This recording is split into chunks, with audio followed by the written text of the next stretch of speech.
प्रिय भक्तगण, आज हम आपको एक कथा का श्रवण करा रही हूँ जो सुनने मात्र से आपके जीवन में सुख, संपत्ति और धन की वर्षा होगी। तो चलिए कथा को प्रारंभ करते हैं। भगवान शिव माता पार्वती से कहते हैं, ये 3 बातें मानव को कभी भी किसी को नहीं बताना चाहिए। जो मानव ये 3 बातें नहीं बताते हैं वह इंसान कभी भी गरीब नहीं रहेगा। फिर माता पार्वती कहती है, हे प्राणनाथ, वह कौन सी 3 बातें हैं जिसे जान लेने से इंसान को कभी भी दुखों का सामना नहीं करना पड़ेगा। फिर भगवान शिव कहते हैं, हे देवी, आज मैं पृथ्वी लोक पर एक सन्यासी का रूप धारण करके ये 3 बातें बताने जा रहा हूं। कृपया आप इस कहानी को ध्यान से सुने। अगर आप यह कहानी सुन रहे हैं तो पूरा सुनिए। इस कथा को आधा अधूरा छोड़कर जाने की गलती मत करिएगा, क्योंकि इस पवित्र कथा को पूरा सुनने से मनचाहा फल की प्राप्ति होगी। इसलिए इस कथा को पूरा सुने। आप शिव भक्त हैं तो भोलेनाथ का अनादर ना करें। भगवान शिव पृथ्वी लोक पर एक सन्यासी के रूप में कहते हैं। आज की इस प्यारी सी कहानी की शुरुआत करते हैं। प्राचीन समय की बात है। एक नगर में एक धनवान सेठ रहता था। उसके घर में किसी चीज की कोई कमी नहीं थी और उसका व्यापार बहुत अच्छा चल रहा था। उसकी पत्नी भी बहुत खुश रहती थी, क्योंकि सेठ हर महीने उसके लिए नए नए गहने खरीदता था और उसे बहुत प्रसन्न रखता था। प्रिय श्रद्धालुओं, सेठ के घर के बगीचे में एक वट वृक्ष था। उस वट वृक्ष के नीचे सन्यासी अपना आसन बिछाकर ध्यान किया करते थे। सेठ और सेठानी दोनों सन्यासी की बहुत सेवा करते थे और उसकी देखभाल करते थे, क्योंकि वह सन्यासी कई सालों से उस वट वृक्ष में रह रहे थे। सेठ हर रोज सन्यासी को घर का भोजन देते थे और सन्यासी भी उनसे बहुत प्रेम करते थे। भगवान शिव जो सन्यासी थे वह बहुत सुख थे, क्योंकि उन्हें किसी चीज के लिए कहीं और नहीं जाना पड़ता था। सेठ और सेठानी हर रोज उन्हें स्वादिष्ट भोजन खिलाते थे। प्रिय श्रद्धालुओं, सेठ की पत्नी बहुत ही सरल और भोली स्वभाव की थी। उसकी आदत थी कि वह घर की हर बात बाहर वालों को बता देती थी। एक दिन सेठ की पत्नी ने अपने पति से पूछा, पिया जी, आपका व्यापार कैसा चल रहा है? आप कैसे इतना मुनाफा कमाते हो? श्रद्धालुओं, अपनी पत्नी का ऐसा सवाल सुनकर सेठ ने सारी बात बता दी। सेठ ने कहा, प्रिय, मैं अनाज का धंधा करता हूँ। मैं चंबल की घाटी से अनाज खरीदता हूँ और उसे महंगे दामों में बेच देता हूँ। प्रिय श्रद्धालुओं, अपने पति की यह बात जानकर सेठानी बहुत प्रसन्न हुई। उसने सोचा, मेरे पति तो बहुत ही बुद्धिमान हैं। यह बात तो सारे नगर वालों को पता होनी चाहिए कि मेरे पति इतने बुद्धिमान हैं और इतना ज्यादा धन कमाते हैं। प्रिय श्रद्धालुओं, अब सेठ की पत्नी ने पूरे नगर में यह बात फैला दी कि उनके पति इस तरीके से पैसा कमाते हैं। श्रद्धालुओं, अब क्या था, नगर के कुछ लोगों को जब यह पता चला कि सेठ किस प्रकार धन अर्जित करता है, तो वे सभी भी अनाज का धंधा करने लगे। प्रिय श्रद्धालुओं, अब नगर के बहुत से लोग अनाज का व्यापार करने लगे हैं। सेठ जो पहले कम दाम में अनाज खरीदता था, अब वही अनाज महंगे दामों में बिकने लगा है। सेठ का धंधा थोड़ा कम चलने लगता है, उसे मुनाफा नहीं होता और धीरे धीरे वह गरीब होता जाता है। सेठ का पूरा धंधा बैठ जाता है। यह देखकर वह बहुत चिंतित और दुखी हो जाता है।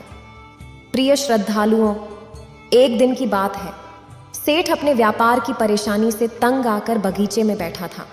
तभी भगवान शिव जो सन्यासी थे वह वहां आते हैं और कहते हैं, सेठ जी, क्या बात है? आज आप कुछ परेशान लग रहे हैं।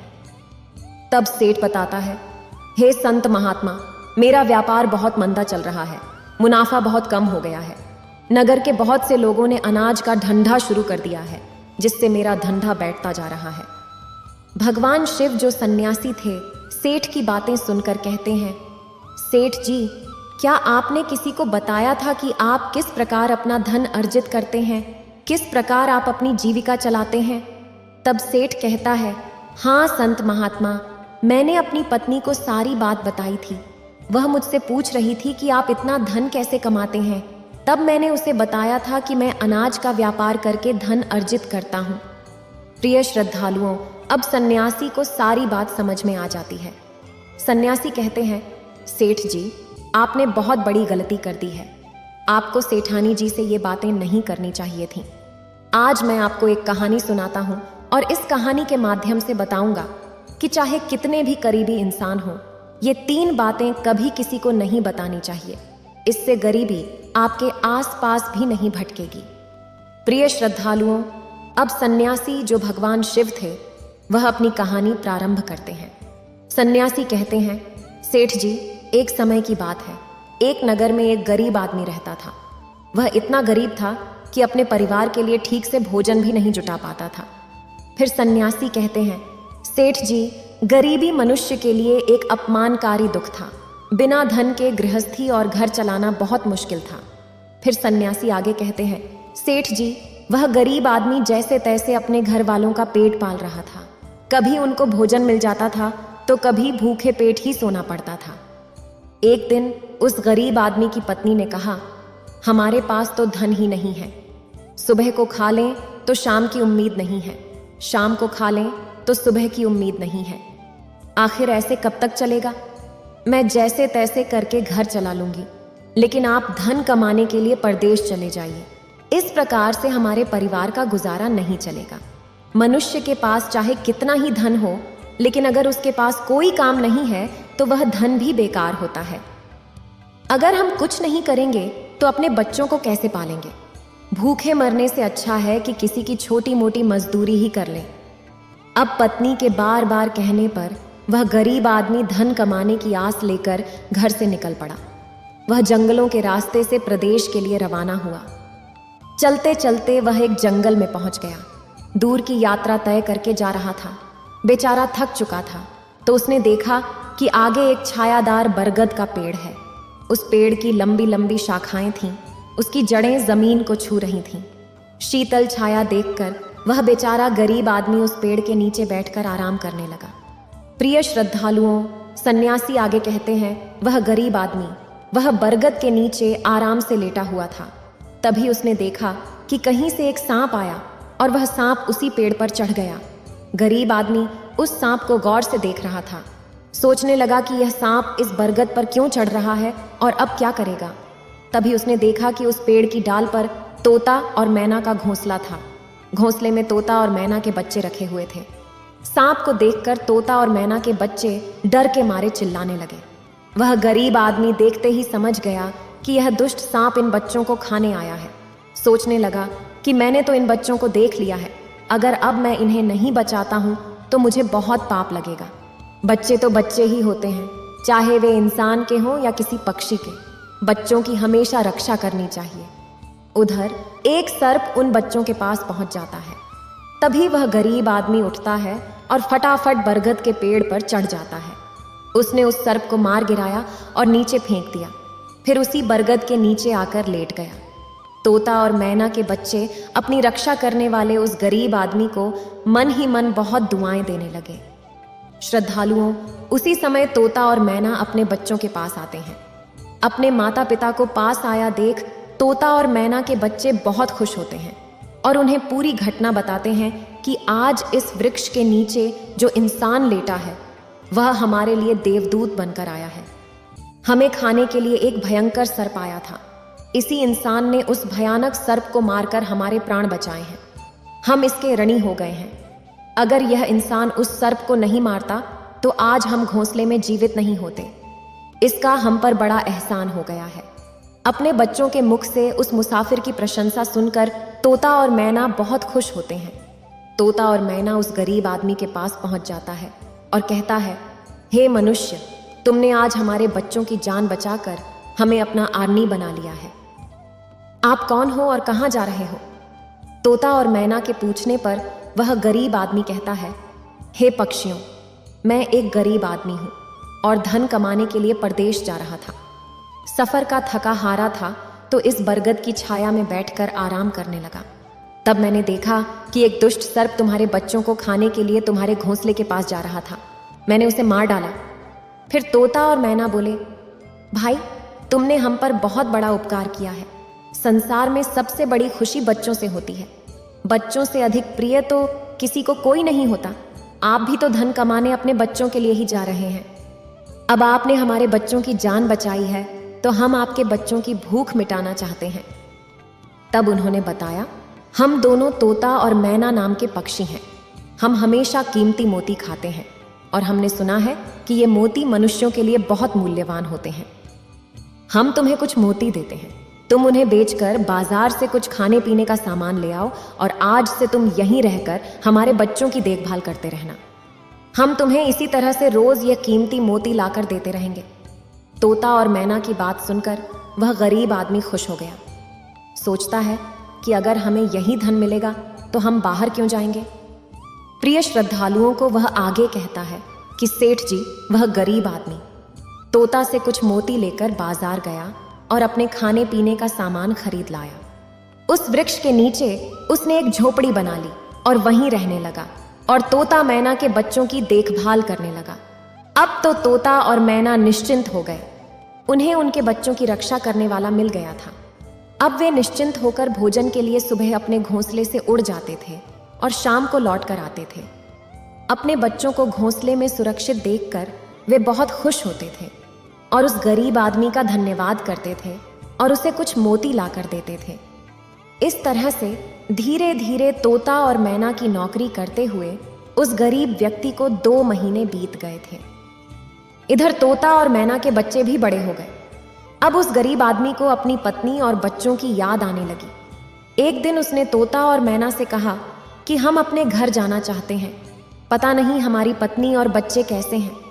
तब तोता और मैना बोले, हे भाई, अब तुम निश्चिंत होकर अपने घर जाओ और अपने बच्चों के साथ रहो। हमारे बच्चे भी अब उड़ने के काबिल हो गए हैं, अब कोई भय नहीं है। तुम अपनी पत्नी और बच्चों को देखो। कभी तुम्हें हमसे मिलने का मन हो तो इसी स्थान पर आ जाना। श्रद्धालुओं, इतना कहकर तोता और मैना उस गरीब आदमी को ढेर सारे मोती दे देते हैं। अब वह गरीब व्यक्ति उन मोतियों को अपने साथ लेकर अपने घर पहुंच जाता है। उसने वो मोती अपनी पत्नी को दिखाए तो उसकी पत्नी बहुत प्रसन्न हुई।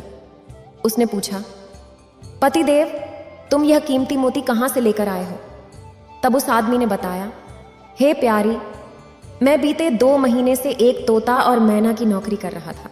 उन्हीं ने मुझे यह कीमती मोती दिए हैं। ये मोती बहुत कीमती और अनमोल हैं। इन्हें बेचकर हम अपना घर और बड़ा बनवाएंगे, अपने बच्चों को अच्छे वस्त्र लाकर देंगे और तुम्हारे लिए भी नए नए गहने बनवाएंगे। प्रिय श्रद्धालुओं, भगवान शिव सन्यासी रूप में कहते हैं सेठ जी।